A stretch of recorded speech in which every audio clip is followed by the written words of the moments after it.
Studying the history of ancient religions and civilizations helps us better understand biblical texts.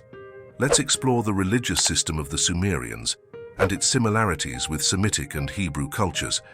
But who were the Sumerians? They were a very ancient civilization that lived in a region far from us. If you remember your history lessons about antiquity, you might recall Mesopotamia and the Fertile Crescent. That's the area we're talking about, located in the Middle East between the Tigris and Euphrates rivers, where present-day Iran, Iraq, and the Arabian Desert are located. Various peoples inhabited this region, including the Assyrians and Akkadians, who had Semitic languages and cultures. But today, we're going to focus on the Sumerians. This was a very ancient society that formed around the 5th millennium BCE, considered the first to inhabit the region. The Sumerians did not have a centralized government or a political unity. Instead, they organized themselves into independent city-states, each with its own government. Each city had a protective god with its own temple. Some deities were only locally important, while others were more influential, depending on the prosperity of the city they represented. Cosmogony, which is the set of theories about the origin of the universe, is a fundamental part of any religion and encompasses their understanding of the world's beginnings. For the Sumerians, their mythology explains the creation of humanity and events like the flood faced by Noah. According to Sumerian belief, before creating humanity, the gods performed manual labor such as fishing, planting, and building irrigation canals. However, they grew tired of these tasks and asked Namu, the mother of all, to find a solution. Namu tasked the gods Enki and Ninmah with creating beings from clay. These beings, men and women, were made to perform the manual labor that the gods no longer wanted to do.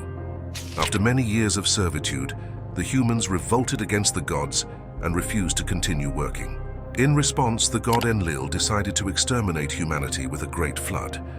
However, the god Enki intervened and saved a man named Ziusudra, instructing him to build a great boat called the Preserver of Life to survive the flood. Can you see the similarities between the Sumerian and biblical stories? There are many, right? The creation of man from clay, the flood, and the construction of a vessel by a chosen one of a deity to save humanity are clear examples of these similarities. This occurs due to religious syncretism and cultural exchange between different peoples, resulting from relations of domination, invasions, and the formation of empires. You might have heard of syncretism, which refers to the blending of beliefs and the exchange of symbols and myths between different religious systems. This characteristic is also present in the biblical text. The history is complex, so let me explain it better for you. The lack of political cohesion among the Sumerian cities and other Mesopotamian peoples made the region vulnerable to invasions and domination by different empires. Sumer was first unified under the rule of Uruk-agina during the pre-dynastic period. Another important ruler during this period of unification was Gilgamesh, who reigned in the city of Uruk around 2600 BCE. The great literary work from this era that we have access to today is the Epic of Gilgamesh, which narrates the exploits of this monarch. The book, while emphasizing the king's divinity, also mythologically describes the limits of royalty in the human world. As we know, the region of Mesopotamia is famous in history not only for its architectural techniques, such as building dikes, but also for the development of writing. You've probably heard of cuneiform writing, developed by the Sumerian civilization. This form of writing, which uses wedge-shaped objects, is one of the first systematic approaches to writing, dating back to around 3500 BCE, similar to Egyptian hieroglyphs. However, only priests and members of the elite had access to writing. Using inscriptions on clay with wedge-shaped symbols, the Sumerians recorded economic, political, and religious information.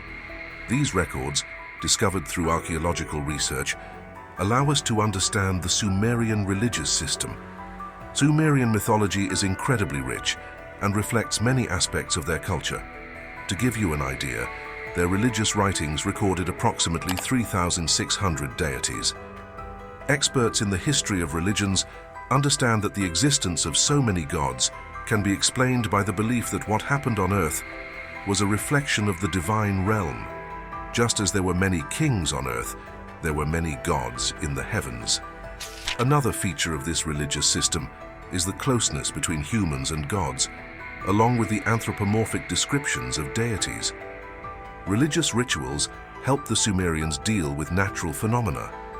Some researchers explore the connection between the stories of Moses' origins and the legends about the birth of King Sargon.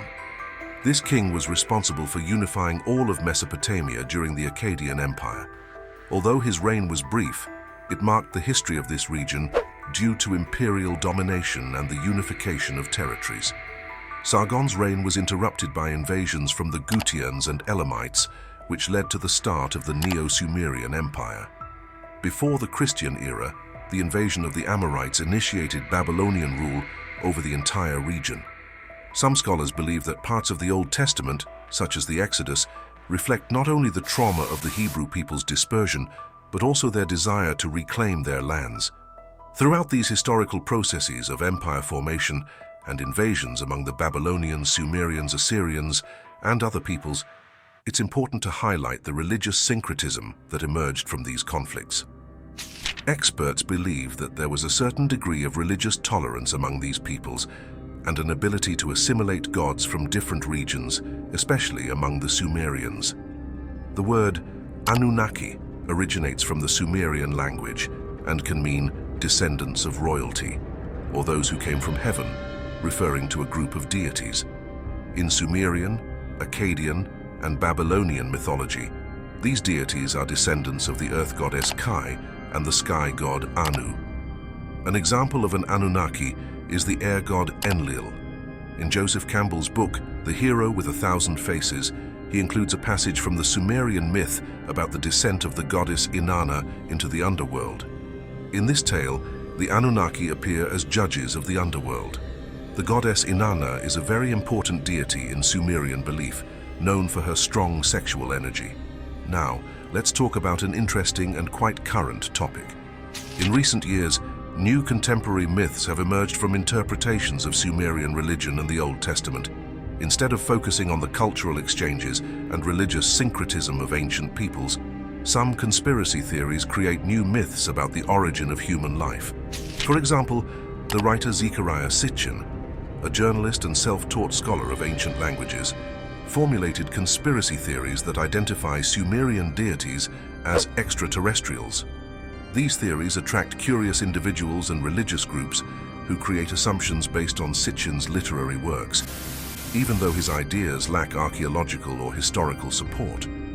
People interested in, or who believe these theories, produce texts, videos, and books, imagining the symbols of Sumerian religion, such as the Anunnaki as aliens. Following this same line of conspiracy theories, there is an interpretation of the biblical myth of the angels. The biblical text mentions that the sons of Elohim, or sons of God, had relations with the daughters of men. From this carnal relationship came a generation of wicked men who were to be destroyed by the flood. Some writers and Bible interpreters identify this generation of men as the fallen angels. Other conspiracy theorists draw a parallel between the fallen angels and the sons of Elohim with the Anunnaki, suggesting that this is evidence of extraterrestrial intervention in ancient civilizations and the origin of humanity. These theories generally assume that the mythological accounts of the Sumerians describe real events and that the gods, being from another world, are extraterrestrials. Some beliefs hold that all non-human life forms, like animals, mythical beings, or even aliens, are fallen angels. I don't know if you're interested in these contemporary myths, but it's fascinating to see how the religious syncretism between these civilizations reflects in our current beliefs. I find it much more interesting to understand belief systems as part of human culture, where we create myths to navigate the world. Understanding the cultural complexity of the history of religions is a challenging task that requires a lot of study and dedication. And of course, it doesn't need fantastical explanations about alien interference in human life. I hope you enjoyed today's topic.